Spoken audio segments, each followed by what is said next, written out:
Hello everyone, good afternoon. I'm Crescencio Lima, PhD candidate at the Federal University of Bahia, and I'm going to present our paper recovering the product line architecture of the Apo-Games. The other authors are Ivan Machado, Eduardo Almeida, and Christina Chavez from Federal University of Bahia. Starting with the problem, organizations often use ad hoc techniques to clone and adapt systems to implement new customers' requirements. It's a common practice in the software industry to start the development phase using ad hoc techniques to clone and adapt systems to provide new functionalities. So, such strategy can be referred to as clone and own approach. However, with the increasing number of these clones, managing and maintaining them can become a hard task. So, an example scenario of this issue is reported by Kruger uh, in the challenge track of the SPLC of this year. So, regarding the development of the Apo-Games projects that follow the same issue. So, I believe the Apo-Games was covered in previous presented papers, so I will only summarize it briefly. The Apo-Games, it's a repository of games developed in Java and Android programming language.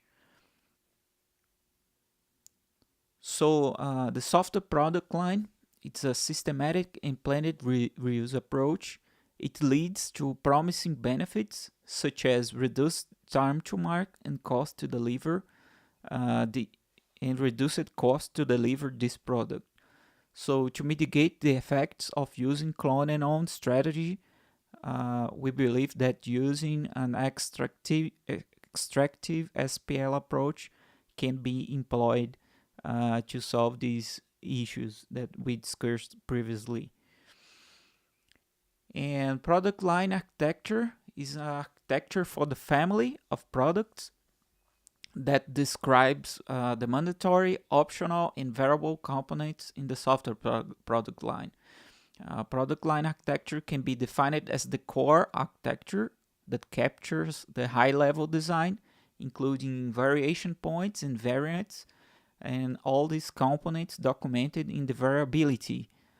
Defining the product line should be the first step because it's one key architecture to ensure the success of the creation of the software product line. For this reason, we believe that the product line definition or creation of the Apo-Games product line architecture will support the development of the project. In this way, we present to you the approach that I've been developing in my PhD project. It's an approach to allow or automate the recovery of product line architectures based on the source code of legacy code and the source code of products. So in our previous studies, we propose an approach to systematize and automate the recovery of these product lines architecture. We applied our approach in the recovery of the product line architecture of the Apo-Games. So this approach is composed by four main phases: information collection, information extraction, product line architecture recovery, and product line representation. We also created a set of guidelines and toolchains to provide the support for the approach and make the reproducibility easier. So here is the big picture. It's very simplified. In each one of these phases, we have a series of steps to follow. So in the information collection, we analyze the repository. In this case, the repository provided by Kruger. So we analyze the source code, how this source code was available, if it was in Eclipse, if it was only the Java source code, and so on. So we take this source code and we extract the information using some tools. In this particular case, we use the Stanford J tool. It's a industrial tool, so we can extract structural information based on the source code, and the output is TGF files, a trivial graph format files. And we also used the plant UML dependency, which is a tool that extracts information to create class diagrams. So the output of this tool is UML files. Following the next step, it's the proper product line architecture recovery. Inside this phase, we have some steps to follow, and we also develop a tool to automate, allowing the automation in this part. The tool is called a product line architecture recovery tool, and based on this tool we can generate metrics, reports, we can create some output files and create some visuals to support the development team. That leads us to the product line architecture representation. So we have the design structure matrix. So I will show some examples for you in the slides to come.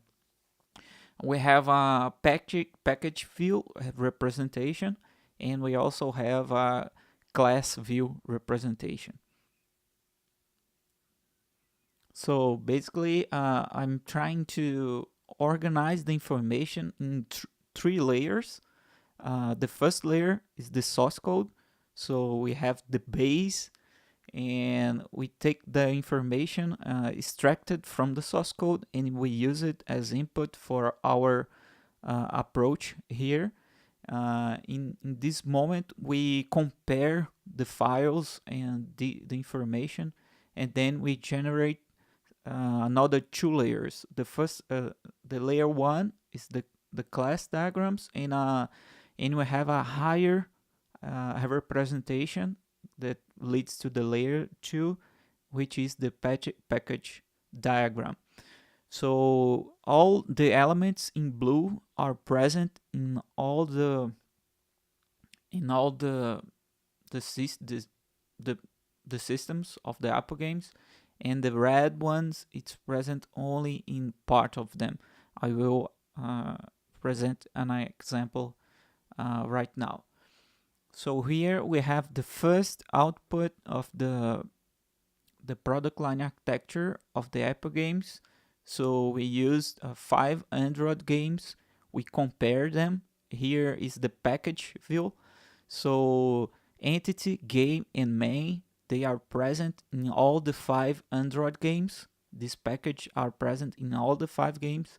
And the other ones in the red, high score user level, editor, and level, they are present only in part of the Apo-Games systems.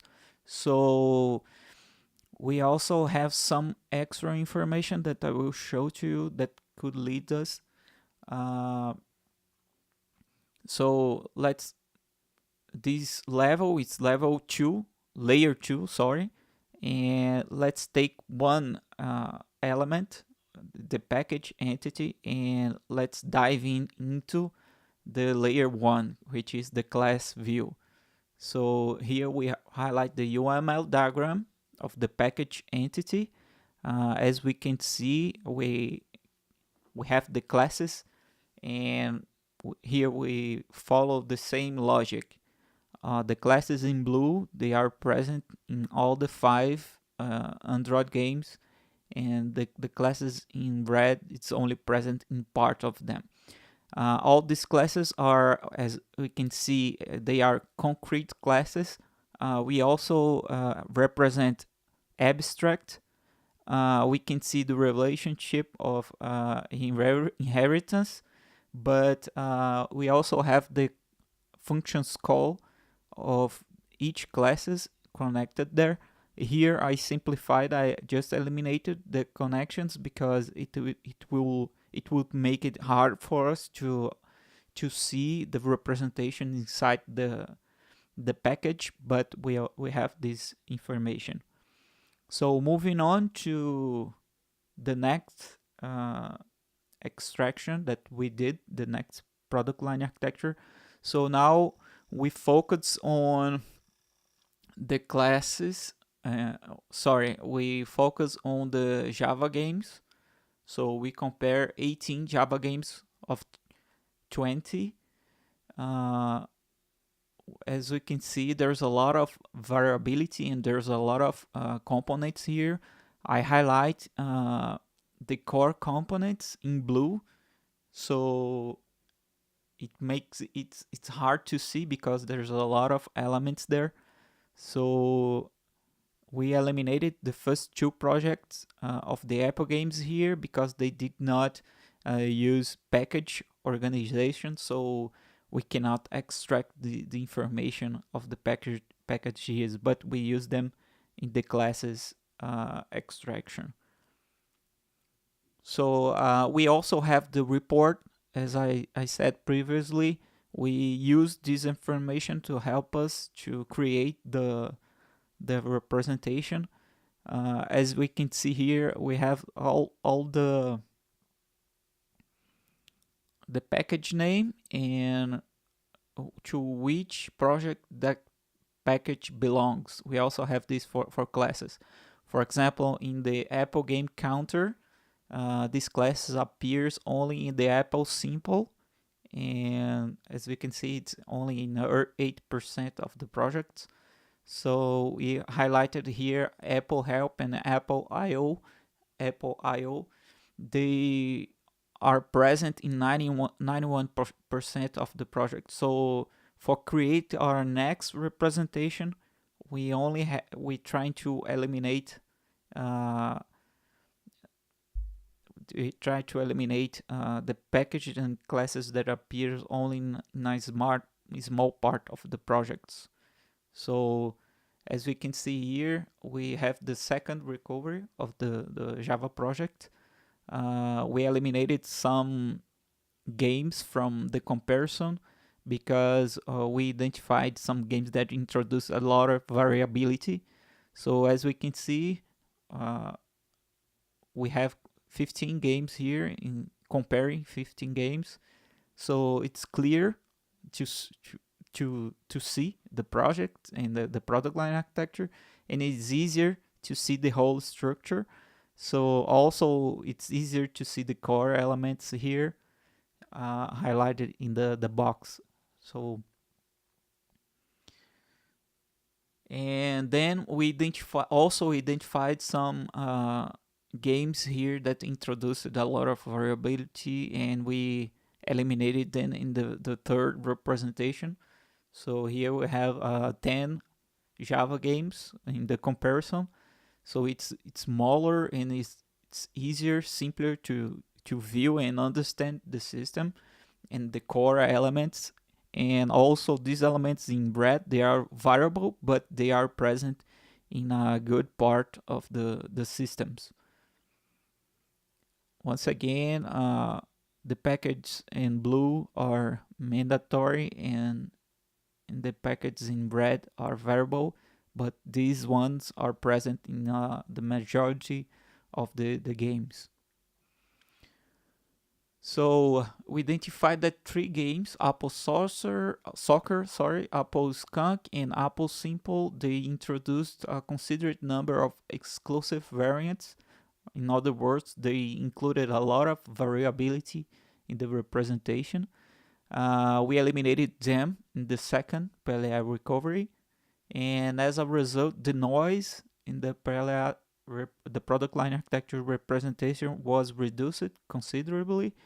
We performed some metric analysis to identify the games with a high number of exclusive variants, and we have a new comparison here. So we try to compare the Android product line architecture with the Java product line architecture, As we can see here, 4 of the elements are present in both of the projects, and also some variables ones.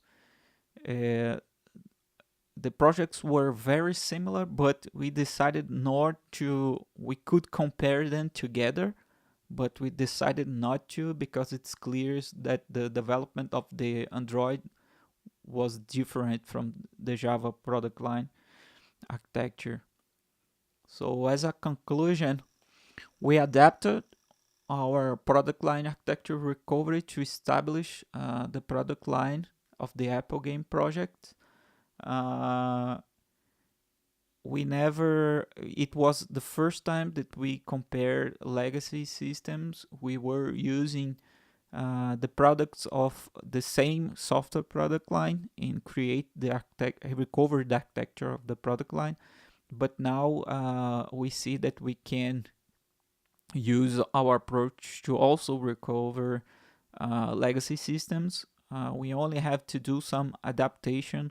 For instance, we have to eliminate information specific to the project. So each project, Apple Soccer, for instance, they had connections with the project. So we create a common language to all the projects. They can identify the same package and the same classes in all the projects. We created a set of consolidated UML diagrams and also design structure matrix. They describe the product line core elements and the variability at architectural level. We also identify that the Android projects present a consistent product line because they were developed based on this experience. So these projects are the last one, are the earliest ones. So the developer learned with the Java project, and then when he developed the Android, he had the experience to do it.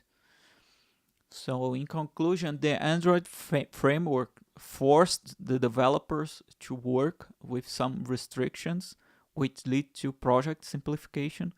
For instance, in the Android project, they have some limitations regarding size of the project, memory, and the framework established some limitations for the developers. And finally, when we were reducing the number of Java projects in the recovery, in some variants were not considering the representation.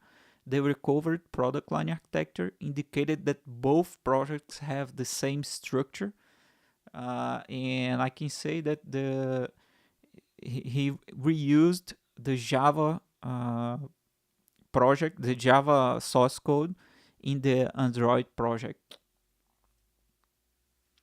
So here it's the project website. All the information of the project can be found there. So crescenciolima.com/SPLC 2018 /challenge. So underline challenge, sorry. So there's the QR code. You can see the project, and also this presentation is available in the internet. We also hope that we can provide useful information for Kruger and the creators of the Apo-Games repository. I believe this information here could help in the successful development of the Apo-Games software product line, and I'm available for collaboration and to support the creation of these software product lines. Here are some references that we use along the paper. And finally, I want to thank the organization of Software Product Line Conference for the opportunity, and also I want to thank you for your attention. So you can contact me at crescenciolima@gmail.com, or in the website you can also find all my information for contact. Thank you.